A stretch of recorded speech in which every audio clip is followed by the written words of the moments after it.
কিন্তু ঠিক সময়ে সে বলল, আল্লাহকে ভয় করো। আমি সঙ্গে সঙ্গে থেমে যাই এবং তাকে ছেড়ে দেই। আল্লাহ, আমি যদি এটা তোমার জন্য করে থাকি, তাহলে আমাদের মুক্ত করো।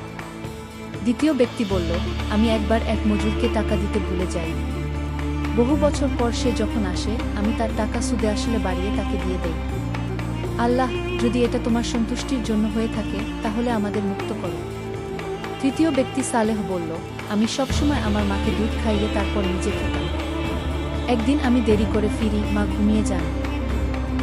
আমি তাদের না জাগিয়ে পুরো রাত দাঁড়িয়ে থাকি, যেন তারা জেগে উঠলে আমি দুধ খাইয়ে দিতে পারি।